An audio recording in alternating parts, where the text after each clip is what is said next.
Sejarah Islam Nusantara itu tidak terlepas dari sejarah Islam di Tiongkok.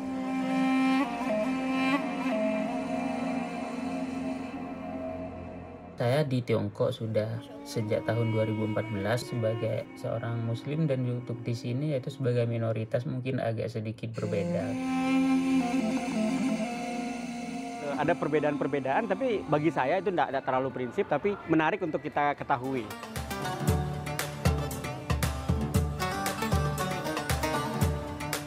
这次就不回去了。我们往年的话，大家都会邀请，就是没有走的穆斯林，给中国的穆斯林没有回国的，还有没有去别的外岛的，在雅加达的人，我们会邀请他到我餐厅里面，大家共度开斋节。有这个活动，每年都有。我也非常喜欢这个国家，我也非常喜欢印度尼西亚的每一个民族，不管是华人、印尼人、什么孙大人呐、哪里人呐、爪哇人呐，我都喜欢。我已经非常爱这个国家了。Allahu Akbar。Beijing, 10 April 2024. Pagi itu, pekik takbir berkumandang, beriring salam kemenangan. Lebih dari 100 warga negara Indonesia memadati halaman Kedutaan Besar Republik Indonesia untuk mengikuti sholat Id berjamaah. Antara syukur dan haru, syahdunya sholawat serasa membisikkan rindu. Merayakan momen lebaran saat jauh dari keluarga menjadi pengalaman perdana bagi sebagian orang. Meski suhu mencapai 9 derajat Celcius, gigil dingin seolah lebur dalam kehangatan yang tercipta dari rona ceria di wajah. Melalui sajian hidangan Idul Fitri, keragaman Nusantara dibingkai dalam momen halal bihalal selepas sholat Id yang menjadi obat pelipur rasa rindu bagi mereka yang tak pulang. Di tingkat internasional, KBRI Beijing menjadi ujung tombak diplomasi Indonesia yang memfasilitasi kerjasama untuk memperkuat hubungan bilateral Indonesia-Tiongkok, serta meningkatkan pemahaman lintas budaya. Kerjasama terutama saya pendidikan ya. Kerjasama pendidikan terutama sekali itu lebih kepada Indonesia sebagai negara terbesar keempat di dunia. Dan negara terbesar di ASEAN. Yang mereka tanya malah justru bagaimana Tiongkok nanti diterima oleh Indonesia. Saya bilang kita sudah sangat terbuka, surprise juga gitu loh. Ternyata banyak ya kemitraan-kemitraan dan relasi gitu ya. Kayak misalnya masjid-masjid lah, Cenghola, segala macam ya. Di Tiongkok itu sudah ada 25 universitas yang punya program bahasa Indonesia untuk penutur asing. Jadi program studi bahasa Indonesia itu udah 25 kampus. Bayangin tuh. Artinya apa? Keingintahuan mereka tentang Indonesia itu luar biasa.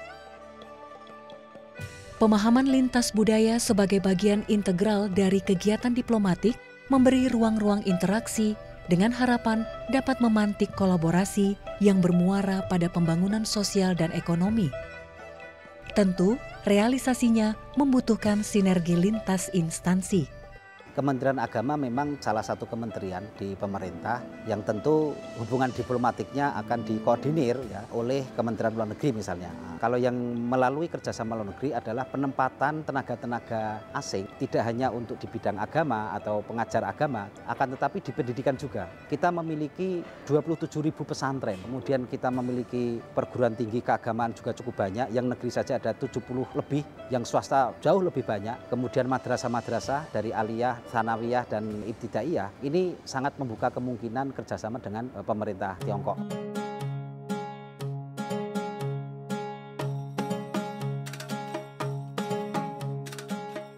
Berbekal beasiswa, Muhammad Alwi Arifin, santri jebolan Madrasah Sanawiyah Jainul Anwar dan Pondok Pesantren Nurul Jadid Probolinggo sudah tinggal di Tiongkok sejak tahun 2014. Hari Raya Idul Fitri 1 Syawal 1445 Hijriah, ia lagi-lagi harus berbesar hati menunda kepulangannya ke tanah air karena tanggung jawab yang diembannya. Semenjak lulus pada tahun 2022, saya berkesempatan menjadi pengajar bahasa Indonesia di Fujian Polytechnic Normal University ini. Sehingga saat ini mengajar mahasiswa-mahasiswa yang belajar bahasa Indonesia, baik itu untuk yang jurusan bahasa Indonesia ataupun untuk yang hanya sebagai mata kuliah pilihan ataupun mata kuliah wajib. Karena di kampus kita sekarang selain ada jurusan bahasa Indonesia juga ada mata kuliah wajib bahasa Indonesia untuk mahasiswa yang jurusannya yaitu jurusan lain seperti jurusan bahasa Jepang atau bahasa Inggris. Mereka juga wajib untuk mempelajari bahasa asing kedua. Pengajarannya masih di tingkat dasar karena masih baru buka juga tidak lama.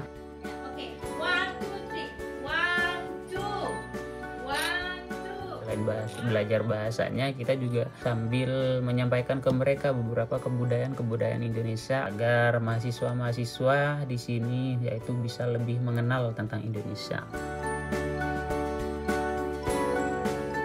Yang tempat saya tinggal ini di kota Fuqing ini kita cuman ada satu masjid dan itu terletak di Fuzhou. Nah, untuk perjalanan dari kampus saya ke Fuzhou itu mungkin total bisa hampir 2 jam. Prasasti menyebutkan, Masjid Fuzhou dibangun pada dinasti Tang sekitar tahun 625 Masehi. Bangunan bersejarah ini mempertahankan tampilan asli pasca pemugaran era dinasti Ming.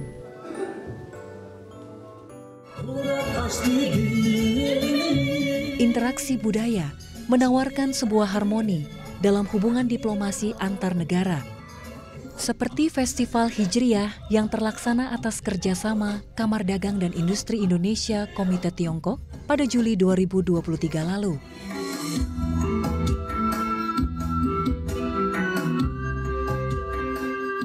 Ragam lagu, opera, tak ketinggalan seni tari suku Uighur yang masuk daftar perwakilan warisan budaya tak benda dunia oleh UNESCO dari kelompok seni Muslim Xinjiang berhasil memukau masyarakat di 9 kota di Indonesia. Nah ini menurut saya keren banget kan untuk kemitraan kebudayaan. Katanya informasinya kan nggak bagus lah, jelek lah. Kemarin kan dari rombongannya Xinjiang kan datang ke sini tuh. Difasilitasi oleh Kedutaan Besar Tiongkok loh. Saya juga waktu itu hadir di Taman Ismail Marzuki. Lalu kemudian Inti dan lain-lain kan juga hadir di situ. Kan kelihatan sekali itu kebersamaan kita.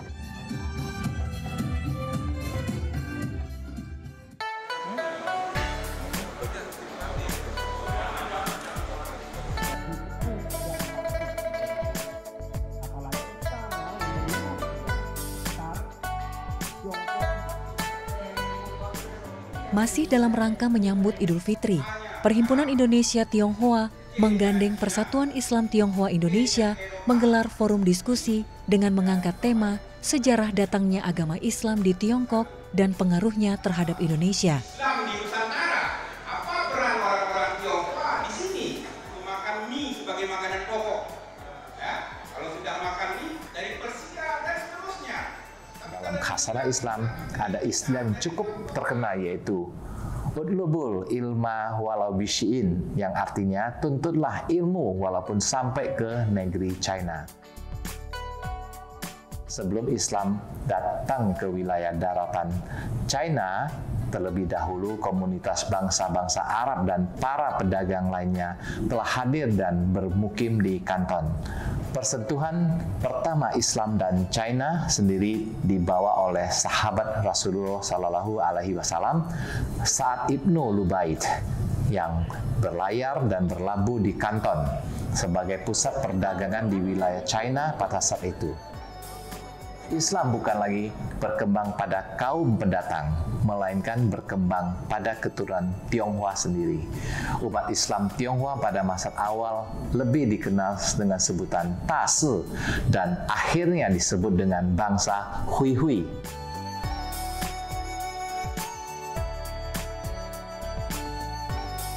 Warga Tionghoa sendiri mengenal Hamni Momoni, sebutan bagi Amirul Mukmini Alun, sebutan bagi Khalifah Harun, Abu Labo, sebutan bagi Khalifah Abu Abbas.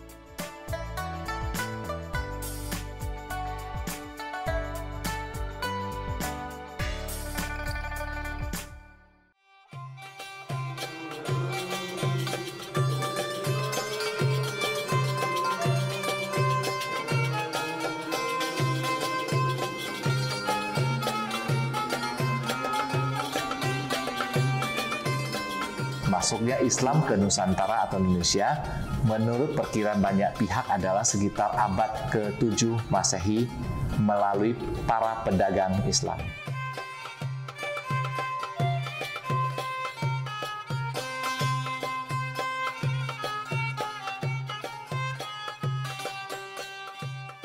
Kehadirannya diterima oleh penduduk setempat dan atas kesadaran sendiri tanpa ada paksaan.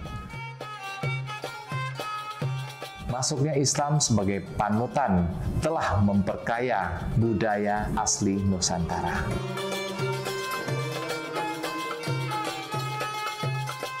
Pengaruh Islam telah membawa kemajuan dalam berbagai bidang, terutama setelah tumbuh dan berkembangnya kerajaan-kerajaan yang bercorak Islam Nusantara. Proses masuknya Islam di wilayah Nusantara tidak lepas dari kegiatan perdagangan.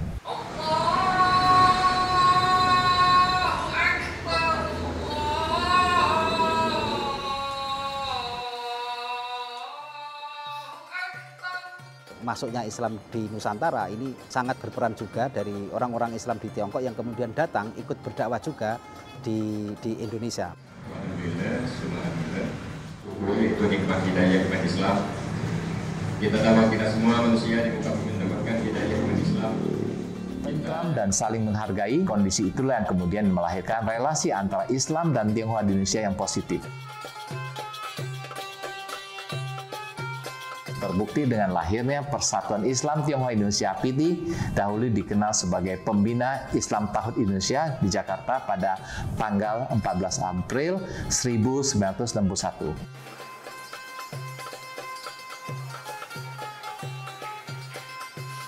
Kita tidak membeda-bedakan dari mana asal-usulnya, tetapi termasuk yang sudah dikembangkan oleh PITI, dikembangkan oleh teman-teman saudara-saudara kita Tiongkok yang di Indonesia yang kemudian atau peranakan Tiongkok yang di Indonesia yang mereka juga Muslim. Ada ketua umum Perhimpunan Warga Uang. Itu kita yang berbahagia. Menjadi orang yang bertakwa. Artinya dalam hal ini bahwa sebelum kamu berpuasa, tidak bisa Kementerian Agama menjalankan amanat tentang moderasi beragama ini sendiri, akan tetapi harus melibatkan semua komponen yang ada di masyarakat. Entah itu organisasi kemasyarakatan, NU, Muhammadiyah, bahkan PITI, itu sangat memungkinkan bagaimana mendorong moderasi beragama di internal PITI atau di yang lain juga. Latar belakang dari kesukuan itu semuanya dijangkau agar moderasi beragama menjadi nilai-nilai luhur yang bisa dikembangkan saat ini. Tentang sejarah bagaimana PITI itu mengangkat sejarah Islam di Indonesia yang hubungan Cina-Indonesia yang itu juga berasal dari kedatangan orang-orang Chinese di Indonesia membawa bendera-bendera Islam itu saya kira ketika kemudian ini dibangun bahwa kita itu berasal dari beberapa daerah yang kemudian bersatu menjadi bangsa Indonesia, menjadi Islam Nusantara yang kemudian kita bersatu padu di sini dari suku bangsa manapun. Ini menunjukkan bahwa bangsa Indonesia adalah Bhinneka Tunggal Ika.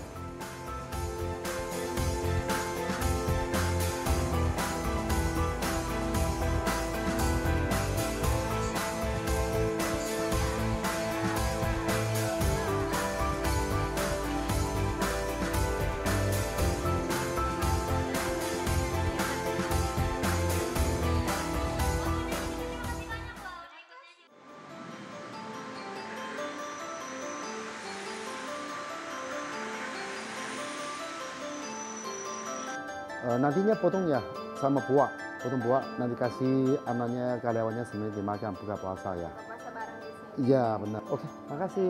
Ya, makasih. Ya. 哎，海山，等下要开斋了，你看你想吃啥？我叫韩玉洲，来自中国西安，印尼文名字叫苏莱曼汗，这也就没啥事了啊。好嘞。萨瓦迪卡。2010年来到印尼第一次，当时随着陕西省这个穆斯林商务考察团来到印度尼西亚。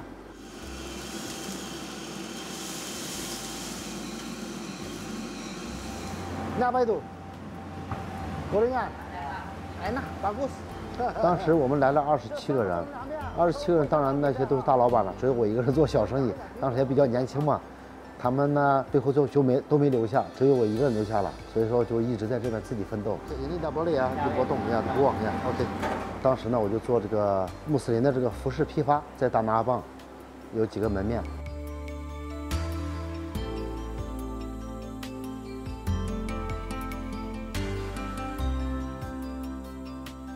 服装店已经停了，业务不是很好，因为现在印尼的这个竞争力啊，各方面慢慢也强大起来了，所以说很多这个进口的东西也没有太大的优势了。最后呢，我们就转行做餐饮业和旅游业。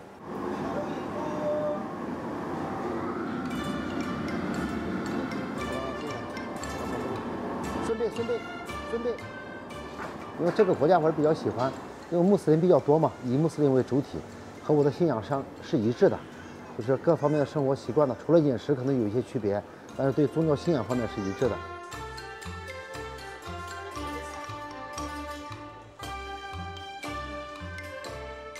咱们中国人讲究的是天时、地利、人和，什么都不占，你就一个人孤身在这边打拼，很难的。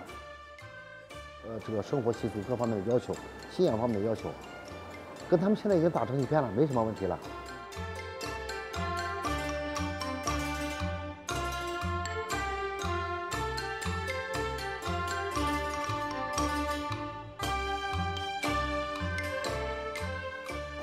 中国穆斯林呢，在中国属于少数民族，50个民族当中，它属于少数民族，所以说呢，在国内的占比呢就比较少，在印尼雅加达呢，当然也比较少。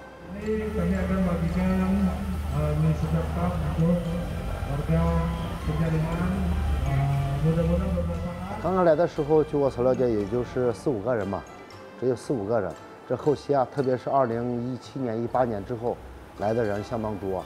特别是去年和今年这2年就更多了。了解的是，在雅加达应该是常住在这边的中国穆斯林大概有30到40位左右。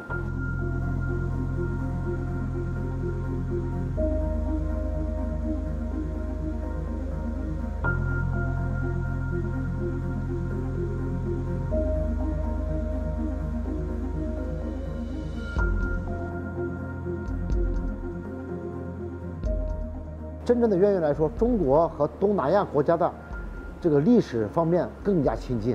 他们也经常问，很多来就是你们中国的穆斯林，来自哪里？你们中国穆斯林有多少？你们有什么派别？什么派别？他们问这个。我说，就我个人来说，我是没有派别的，什么什叶派啊、逊尼派啊，我这个不利于民族团结。大家都是穆斯林，当我们踏入到清真寺那一步，我们的内心都是在敬畏安拉。不要去分派别，只是你的朝拜方式可能是跪拜方式不一样，其实我们的信仰都是同一个信仰。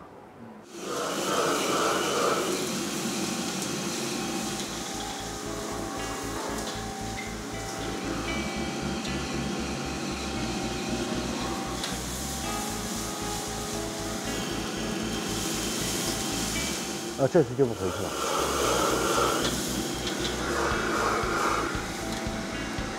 今天刚好我给这个Masjid Imam，还有我 Star， 你看搞这些活动，就是每天给他们做开斋饭呐，干布阿萨啊，我在那蹦公司巴呢，嘎西迪亚，那阿的在干，说的干，我还有我们的天课。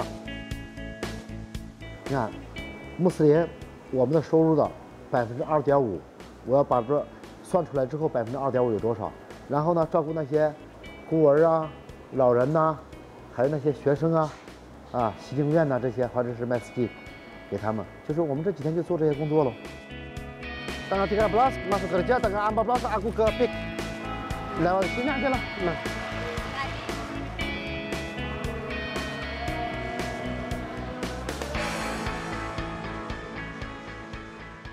爱是没有边界的，不管你是哪里人，人的爱心没有国界。不管你是中国人也好，印尼人也好，美国人也好，或者巴基斯坦人、阿富汗人，没有国界的，就是我们从我们善心里面应该去付出的义务和责任，这样的整个社会才更加和谐嘛，更加好嘛。Allahumma barik lana fi auladina, Allahumma barik lana, alhamdulillahirabbil alamin. Terima kasih. 一个是自己的功课，完成自己的功课，这也是我们穆斯林的功课之一嘛，必须要遵守的，啊，然后呢，顺便就做一些爱心活动，啊，给这些孩子们啊，因为这个为什么让这个斋戒呢？30天斋戒主要是让人感受到饥饿啊，也就是说，在你富有的时候，你想着你没有饭吃的时候，你想一下很多贫穷的人，他们没有饭吃，是吧？所以说这时候就需要你的爱心了。从我来印度尼西亚开始，10多年没停过，每年都在做。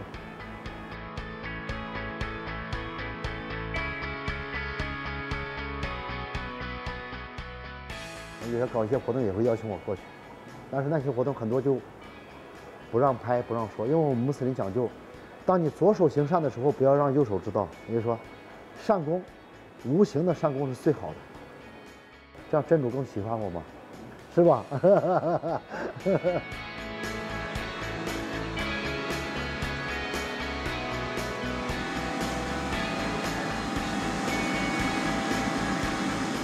我既要赚钱，也要希望得到真主的喜悦，希望安拉能喜欢我。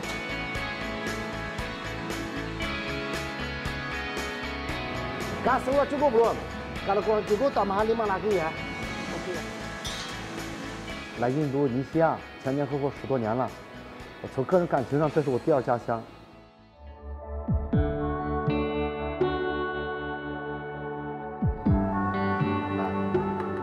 Mereka yang tak kembali menyimpan cuplikan-cuplikan kisah nyata relasi Islam Nusantara dengan Islam di Tiongkok. Dimanapun mereka berada, mereka mempunyai sebuah keyakinan untuk selalu menjadi rahmatan lil alamin. Rahmatan lil alamin adalah istilah Qurani, atau istilah itu sudah terdapat dalam Al-Quran sebagaimana firman Allah dalam surat Al-Anbiya ayat 107, dalam artinya, tiadalah kami mengutus kamu melainkan untuk menjadi rahmat bagi semesta alam. Ayat tersebut menegaskan bahwa ajaran Islam yang dipahami secara benar akan mendatangkan rahmat untuk semua orang, baik Islam maupun non-Muslim, bahkan untuk seluruh alam.